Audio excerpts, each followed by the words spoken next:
Le matin, ma femme m'a envoyé un message, les plans ont changé, tu ne viens pas sur la croisière. Ma fille veut son vrai père.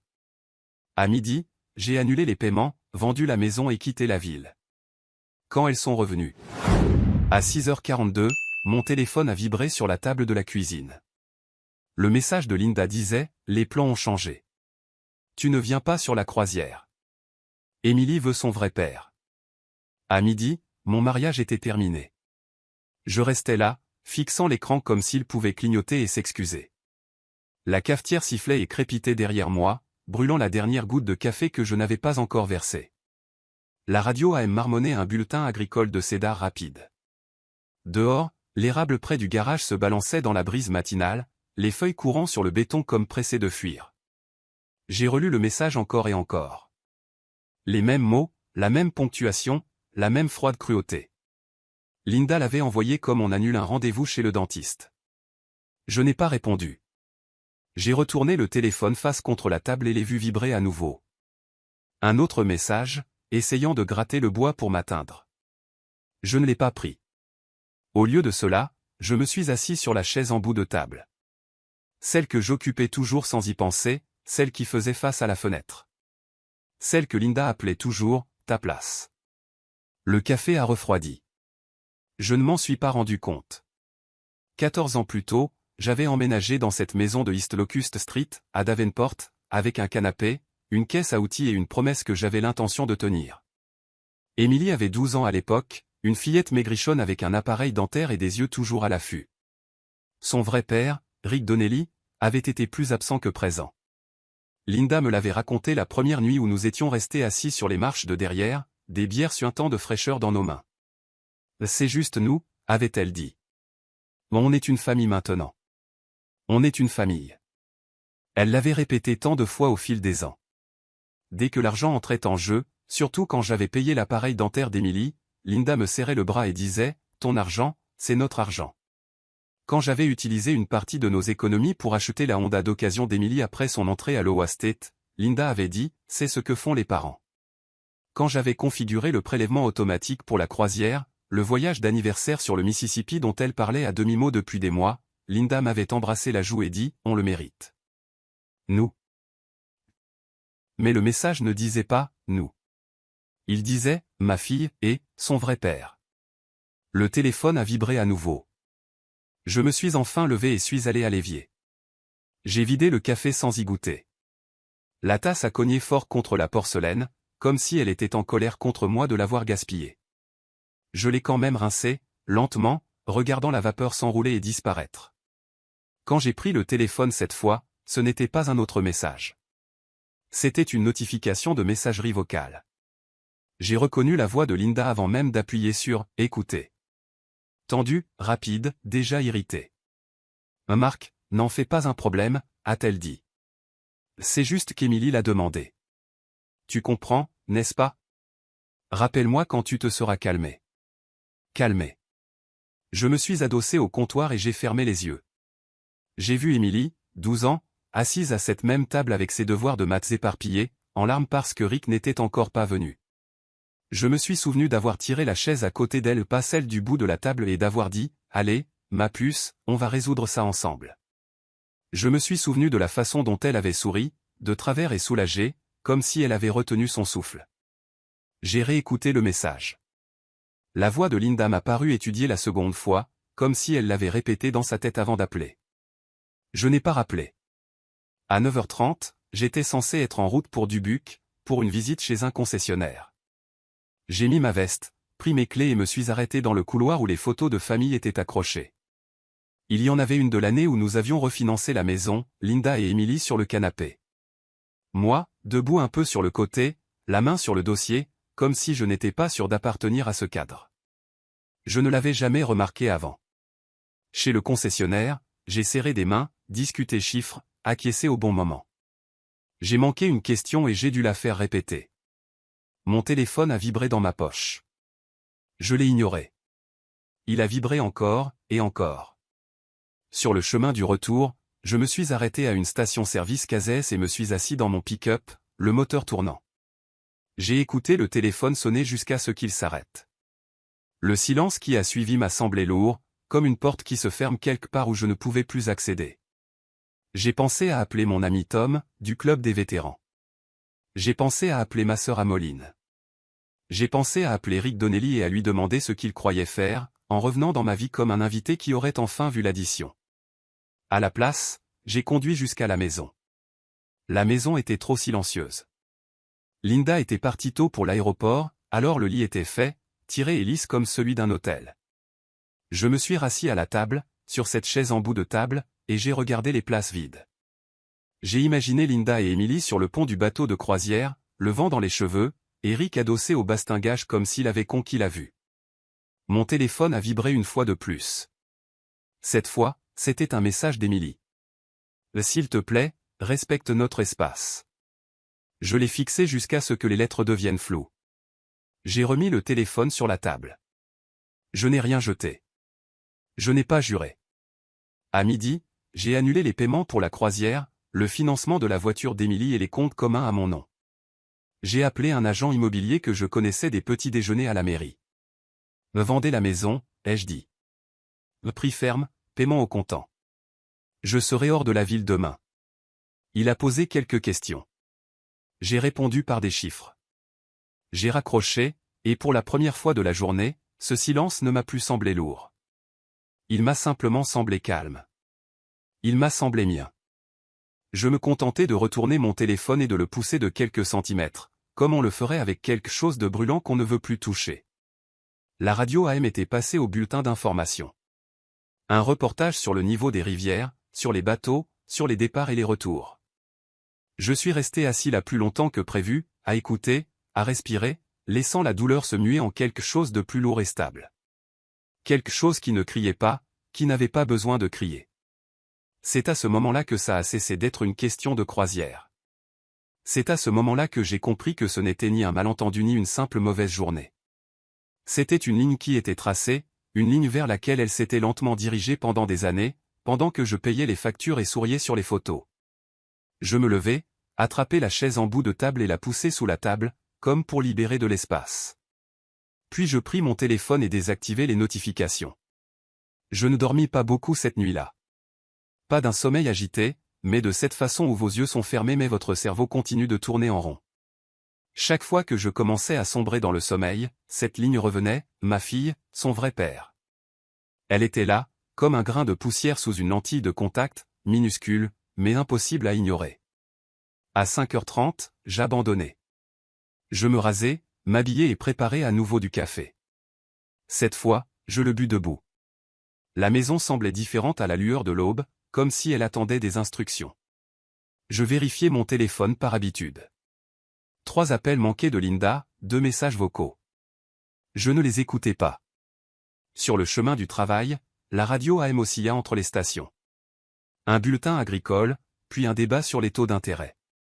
Je pensais au mot « taux » de la façon dont un homme pense à quelque chose avec lequel on ne peut pas discuter, seulement s'y préparer.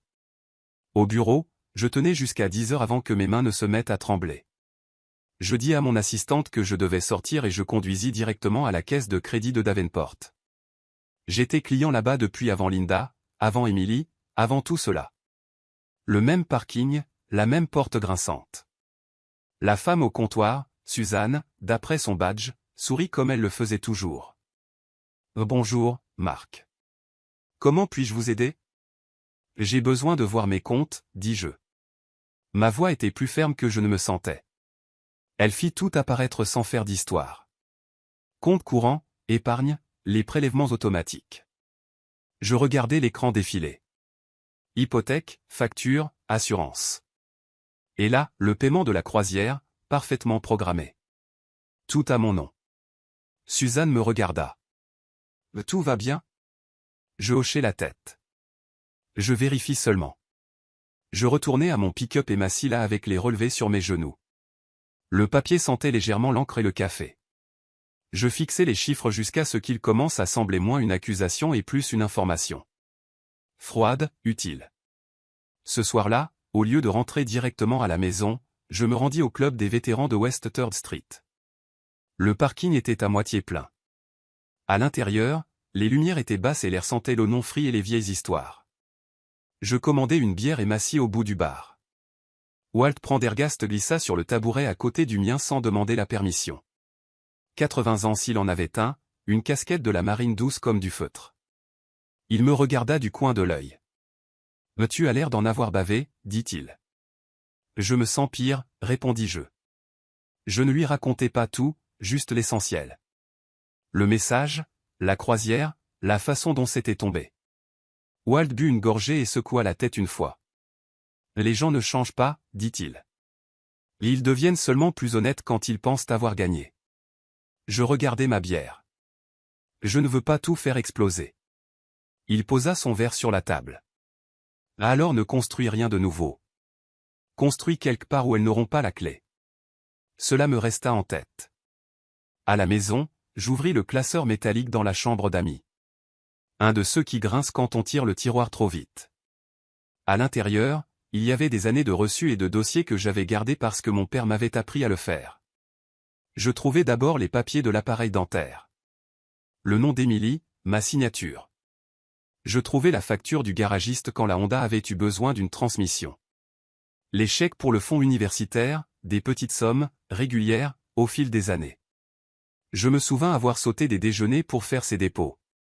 Linda disait toujours que c'était gentil, nécessaire. On est une famille. Puis je trouvai quelque chose de plus récent. Des virements que je ne reconnaissais pas immédiatement. Des petites sommes, régulières. Linda transférant de l'argent vers un compte au nom d'Émilie. Rien d'illégal, rien d'énorme, mais caché. Silencieux. Je me renversai dans ma chaise et je ris une fois, bref et surpris. Ce n'était toujours pas de la colère. C'était de la clarté. Mon téléphone vibra sur la table. Je l'ignorais. Il vibra de nouveau. Je le retournai et regardai l'écran s'allumer puis s'éteindre. Le lendemain matin, j'appelai la compagnie de croisière. La femme au téléphone fut polie et indifférente. « Le motif de l'annulation » demanda-t-elle. « Je ne suis plus un passager, dis-je. » À plusieurs égards. Elle traita la demande sans commentaire. Cet après-midi-là, j'appelai un avocat recommandé par la caisse de crédit. Nous nous rencontrâmes le lendemain. Il était plus jeune que je ne l'avais imaginé, cravate desserrée et bureau en désordre sous les dossiers. La maison est enregistrée uniquement à votre nom, dit-il après un rapide examen. Vous pouvez la vendre. Et ma femme, demandai-je. Elle y vit, répondit-il. Ce n'est pas la même chose. Je conduisis lentement vers la maison. Je m'assis à nouveau à la table, sur cette chaise en bout de table, et j'étalai les papiers. Le téléphone était posé à côté, maintenant silencieux. Je n'étais pas en colère, pas encore. J'étais fatigué, pour la première fois, certain. Certain que ce que j'avais appelé de la patience n'était, en réalité, que de la permission. Je rassemblai les dossiers, les empilai avec soin et repoussai la chaise sous la table. Demain, je passerai un coup de fil. J'attendis une journée entière avant de faire l'appel. Non pas parce que j'étais hésitant, mais parce que j'avais besoin d'entendre mes propres pensées sans que la voix de Linda ne les recouvre. Le silence fait cela. Il donne de l'espace pour voir ce que l'on a évité. L'agent immobilier décrocha au deuxième appel. Elle s'appelait Karen Whitfield, du bureau de Bettendorf. Je l'avais rencontrée des années plus tôt à un barbecue de quartier. Je pense à vendre, dis-je. Elle ne demanda pas pourquoi. Elle demanda juste l'adresse. Nous parcourûmes la maison 2 jours plus tard. Je gardais les mains dans les poches tandis qu'elle prenait des notes, tapotant les murs, vérifiant les fenêtres. L'endroit semblait plus petit que dans mes souvenirs, comme s'il avait déjà commencé à me lâcher. « Votre femme est au courant ?» demanda-t-elle avec précaution. « Elle voyage » répondis-je. « Je m'occupe de tout. » Karen hocha la tête. « On peut aller vite, si vous le souhaitez. Mais pour être clair, si elle conteste, la situation peut devenir moche. »« J'ai l'habitude du moche, dis-je. Je suis fatigué du bruit. » Ce soir-là, mon téléphone sonna pendant que je rangeais une boîte de vieilles chemises de travail. Le nom de Linda illumina l'écran. Je ne répondis pas. Il sonna à nouveau, puis une fois de plus. Les vibrations le firent avancer sur la commode, comme s'il essayait de s'échapper. Un message vocal arriva, puis un autre. J'en écoutai un. Sa voix avait changé, passant de l'irritation à quelque chose de plus coupant. Marc, arrête ça. Tu me fais honte. Rick est là. Il pense que tu exagères. Rick. Bien sûr qu'il était là. J'effaçai le message et éteignis mon téléphone. L'offre arriva plus vite que prévu. Un jeune couple, Ben et Alyssa Morale, employés à l'arsenal de Rock Island. Premier bébé en route. Pré-VA pré-approuvé. Il devait emménager avant la fin du mois. Karen hésita. Et il demande une légère réduction sur le prix. Je pensais à la table de la salle à manger, à la chaise en bout de table, à la façon dont je la repoussais toujours quand les choses se tendaient. D'accord, dis-je. Le jour de la signature fut silencieux. Juste moi, l'agent du notaire et le bourdonnement des néons. Ma main trembla une fois en signant la dernière page. Après, elle ne trembla plus. Alors que je me levais pour partir, mon téléphone reprit vie. Un message d'Émilie. Papa Marc, s'il te plaît, ne fais rien de trop brusque. Je le fixai longtemps. Puis je répondis, je fais ce que j'aurais dû faire il y a longtemps. Je chargeai mon pick-up cette nuit-là. Seulement l'essentiel. Je laissai le reste exactement où il était. Quand je sortis du garage avant l'aube, la maison semblait identique, solide, silencieuse, appartenant déjà à quelqu'un d'autre. Elles étaient quelque part sur le fleuve, levant un toast. Je roulais vers l'ouest, le soleil se levant, et je respirais enfin à nouveau. Elle revint un mardi. Je le sais parce que Karen m'a envoyé un message à 15h18, avec 3 mots et pas de ponctuation. Là elles sont là. J'étais assis dans un restaurant à la sortie de Muscatine, un endroit avec des banquettes en vinyle et un café qui avait le goût de quelque chose qui avait un jour songé à être du café. Je ne répondis pas tout de suite. Je posai le téléphone, entrelaçai mes mains et fixai le porte-serviette comme s'il pouvait expliquer quelque chose. Puis je repris le téléphone et j'attendis. Linda appela la première. Je ne répondis pas. 5 minutes plus tard, Émilie. Je ne répondis pas non plus. Karen me raconta le reste plus tard, morceau par morceau, sa voix calme, avec ce ton de professionnel de l'immobilier qui semblait décrire des dégâts du temps plutôt qu'une vie en train de se défaire. Linda était entrée dans l'allée en riant, sa valise toujours dans le coffre. Émilie était derrière elle, des lunettes de soleil, son téléphone à la main. Elles avaient ri au début d'une voiture qu'elles ne reconnaissaient pas, la pelouse tondue différemment, un nouveau pot de fleurs près de la porte. Puis Linda essaya sa clé. Karen dit qu'elle secoua la poignée avec force, comme si elle pensait que la serrure allait s'excuser et s'ouvrir par honte. Quand la porte ne céda pas, Linda fit un pas en arrière et fixa la maison comme si elle l'avait trahi personnellement. Elle appela mon nom à haute voix. Puis elle se mit à composer mon numéro. À l'intérieur, Ben Moral ouvrit la porte à moitié, avec la chaîne de sécurité toujours mise. Il fut poli, s'excusa presque, dit qu'ils avaient emménagé ce matin même, donna son nom, demanda s'il pouvait aider. Linda rit un son bref et aigu et lui dit qu'il était chez elle. Ben demanda ce qu'elle voulait dire. C'est là que Linda commença à crier. Alyssa apparut derrière lui, une main sur son ventre. Émilie resta figée sur le trottoir, le téléphone tombé de sa main, le visage pâle. Karen dit que c'était le silence qui l'avait le plus frappé cette demi-seconde où Émilie regarda autour d'elle comme quelqu'un qui attend un coup de poing. La police arriva. 2 agents, un plus âgé qui semblait préférer être n'importe où ailleurs. Les papiers furent montrés, les noms lus, les dates vérifiées. L'agent plus âgé se tourna vers Linda et demanda, « Madame, à quel nom est enregistré le titre de propriété ?» Karen me raconta que Linda ne répondit pas tout de suite. Cette pause fut le moment où la réalité la frappa enfin. Et Linda m'a encore appelé. Je répondis au 4e appel. « Marc, dit-elle, le souffle court. Qu'est-ce que tu as fait ?» Je m'adossai sur la banquette et regardai par la fenêtre, vers le parking. Un semi-remorquat passa. Quelque part, une alarme de voiture bipa puis s'arrêta.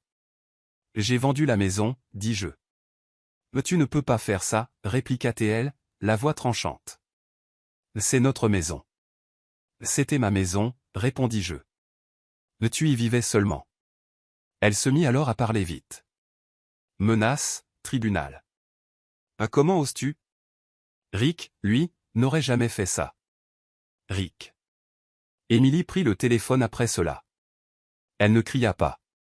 Cela fit presque plus mal. Je ne pensais pas que tu le ferais vraiment, dit-elle.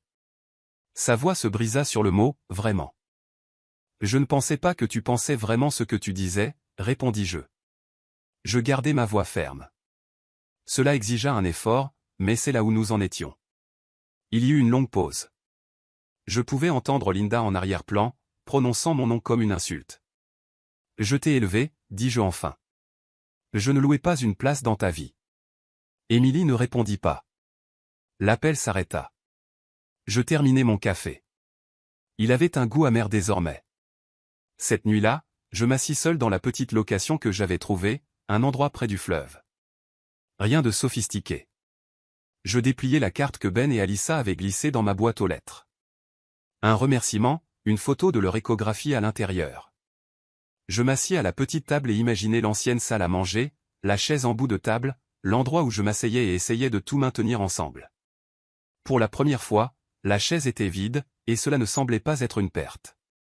Elles déposèrent leur recours une semaine plus tard. Ce n'était pas le divorce, du moins pas encore. Linda attaqua d'abord la maison, comme si elle pouvait rembobiner le temps en criant assez fort dans la bonne salle. Je fus officiellement notifié chez moi un vendredi après-midi, le papier rigide et officiel, mon nom orthographié correctement pour la première fois. Le tribunal du comté de Scott sentait les vieux livres et le désinfectant, le genre d'endroit où les voix baissent sans que personne ne le demande. Je portais la même veste que j'avais mise pour des enterrements et des dîners chez des concessionnaires. Rien de sophistiqué, juste propre. Je tenais une enveloppe Kraft sous le bras, lourde de papier et de mémoire. Linda arriva avec 10 minutes de retard, ses talons claquant trop fort sur le sol. Émilie la suivit, les yeux baissés, tenant son sac comme un bouclier. Rick Donnelly venait derrière elle, les mains dans les poches, un sourire trop détendu pour l'endroit. La médiatrice, une femme d'une 60aine d'années avec des lunettes de lecture accrochées à une chaîne, regarda le dossier une fois. « Gardons cela simple, dit-elle. Nous sommes ici pour discuter de propriété. » Linda prit la parole avant même que je ne m'assoie. « Il nous a abandonnés, dit-elle, me pointant du doigt comme une tache. Il a vendu notre maison dans notre dos. Ma fille a été humiliée. » La médiatrice leva une main. « Monsieur Alverson, vous aurez votre tour. » J'attendis. Ce fut la partie la plus difficile, laisser les mots s'accumuler sans interrompre. Linda parla de sacrifice, de famille, de la façon dont j'avais toujours promis de prendre soin d'elle. Rick hochait la tête en signe d'approbation, comme s'il avait été présent tout ce temps. Quand la médiatrice se tourna enfin vers moi, je me levai et posai l'enveloppe sur la table. Elle fit un bruit sourd et solide en atterrissant. « Je n'ai abandonné personne, dis-je. » Ma voix me surprit. Calme, égal. J'ai arrêté de payer pour une vie dont je n'avais pas la permission de faire partie. J'ouvris l'enveloppe et fis glisser les documents vers l'avant, l'acte de propriété, les relevés hypothécaires, les reçus de la croisière, les confirmations de prélèvement automatique, des dates entourées au stylo. Linda ricana. « L'argent n'est pas tout. »« Tu disais que c'était le cas quand c'était le mien, » répondis-je. La médiatrice ajusta ses lunettes et lut. Elle ne se pressa pas. Cela aida. Elle regarda Linda. La propriété était enregistrée au nom de Monsieur Alverson uniquement. « Ce n'est pas juste, » dit Linda. Nous étions mariés. Oui, dit la médiatrice. Mais le mariage, en lui-même, ne modifie pas les titres de propriété. Rick se pencha alors en avant. Je suis son père, dit-il. Et Émilie méritait cette maison. Je le regardai pour la première fois depuis mon entrée.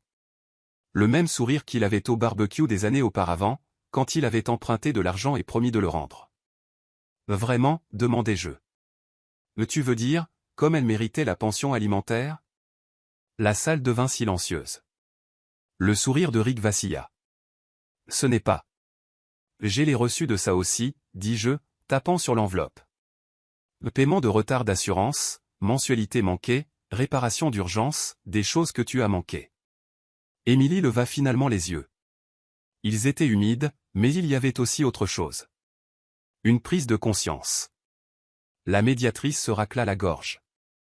Il ne s'agit pas de sentiments, dit-elle. Sur le plan légal, Monsieur Alverson a agi dans son droit. Le visage de Linda devint rouge. Alors ils sentirent simplement comme ça? Je regardai droit dans ses yeux. Je ne mentirai pas, dis-je. J'ai payé pendant 14 ans. Personne n'applaudit. Aucun marteau ne frappa, mais quelque chose changea malgré tout. Linda s'affaissa dans sa chaise. Rick recula de la table. Emily fixa ses propres mains. La médiatrice ferma le dossier. Il n'y a aucun fondement ici pour contester la vente, dit-elle. Nous en avons terminé. Dehors, le soleil brillait sur les marches du tribunal. Je restai là un moment, respirant un air qui semblait mérité. Emily sortit la dernière. Elle s'arrêta à quelques mètres de distance. Je ne savais pas tout ça, dit-elle à voix basse. Je sais, répondis-je. Et je savais. Mais le savoir maintenant importe. Elle secoua la tête une fois. Elle ne m'embrassa pas. Elle ne s'excusa pas. Pas encore. Je marchai seul jusqu'à mon pick-up, l'enveloppe plus légère qu'elle ne l'était à mon arrivée. Le fleuve était bas cet automne, d'une telle baisse que les rochers montraient leur dos et que l'eau glissait autour d'eux plutôt que par-dessus. J'appris cela en m'asseyant sur la berge la plupart des matins, avec une bouteille isotherme et une chaise de camping bon marché, observant le Mississippi se réveiller de la même manière que moi, lentement, honnêtement, sans s'excuser. La location était petite, une chambre, une table assez grande pour deux, même si ce n'était généralement que moi. La radio fonctionnait si on tournait le cadran au bon endroit. J'aime cela. Les choses qui exigent un peu de patience ont tendance à raconter la vérité. Je suis resté des semaines sans nouvelles de Linda. Quand j'en ai eu, ce fut un court email concernant le réacheminement du courrier et une facture qu'elle pensait que je devais encore. Je l'ai transféré à mon avocat et j'ai laissé faire.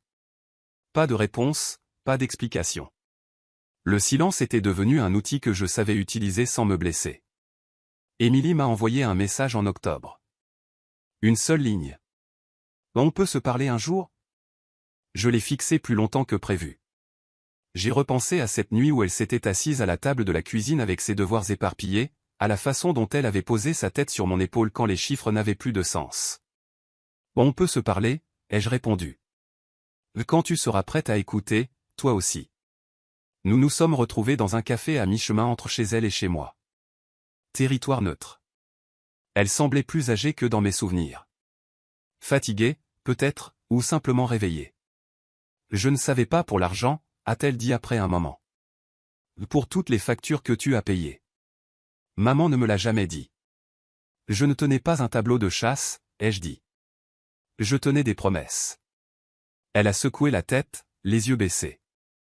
Je n'aurais pas dû dire ce que j'ai dit. Je n'ai pas couru pour arranger les choses. Je n'ai pas tapoté sa main ou dit que tout allait bien. J'ai simplement laissé les mots reposer entre nous jusqu'à ce qu'ils s'adoucissent d'eux-mêmes. Je ne demande pas à revenir en arrière, a-t-elle ajouté. Je n'avais juste pas réalisé ce que ça t'avait coûté. C'est ça, avec les coûts, ai-je dit. On ne les sent pas si c'est quelqu'un d'autre qui paie. Nous avons terminé notre café. Nous nous sommes embrassés de façon maladroite et brève, comme des personnes apprenant une nouvelle façon d'être dans la même pièce. Ce n'était pas une fin heureuse. C'était une fin honnête. Je pouvais vivre avec cela. Les jeudis, j'ai recommencé à m'arrêter au club des vétérans. Walt y était presque tous les soirs. Même tabouret, même bière. Un soir, il m'a regardé et a fait un signe de tête en direction du fleuve dehors. « Tu as l'air plus léger » a-t-il dit. « Je le suis » ai-je répondu. Il s'avère que le silence pèse moins lourd que de faire semblant. Il a souri à cela. Juste un coin de la bouche. L'hiver est arrivé tôt. Le fleuve est devenu grisacier. J'ai acheté un manteau plus épais et j'ai appris à cuisiner pour une personne sans tout brûler. J'ai mieux dormi. Pas plus longtemps, juste plus profondément. Certains soirs, j'ai repensé à la maison d'East Locust Street, à la table de la salle à manger, à la chaise en bout de table, à la façon dont je la repoussais toujours prudent pour ne pas occuper trop d'espace. Je ne le fais plus. Ce que j'ai appris, ce qui m'a pris 14 ans et un message silencieux pour comprendre, c'est ceci, l'amour sans le respect n'est qu'une corvée. Et le silence, quand il est choisi, peut être une forme de force. Si vous avez déjà été effacé en silence, si on vous a déjà dit que vous faisiez partie du tableau jusqu'au jour où vous n'en faisiez plus partie, j'espère que cette histoire vous rappellera que la dignité ne crie pas, et que la justice ne tonne pas toujours. Parfois, elle signe simplement les papiers, charge le pick-up, et avance. Commentaire Monsieur Reddit. Alors, les gars, la morale de l'histoire c'est, avant de jouer les héros dans une famille qui n'est pas la vôtre, vérifiez si votre nom est sur le titre de propriété, ou au moins dans le groupe WhatsApp familial. Parfois, le heureux pour toujours a un prix, et ce prix, c'est votre santé mentale. Mais rassurez-vous, le silence est aussi une réponse, surtout quand il s'accompagne d'un déménagement et d'un compte en banque bien à vous. Avec amour, ou sans, le Monsieur Reddit qui a déjà payé la leçon pour vous.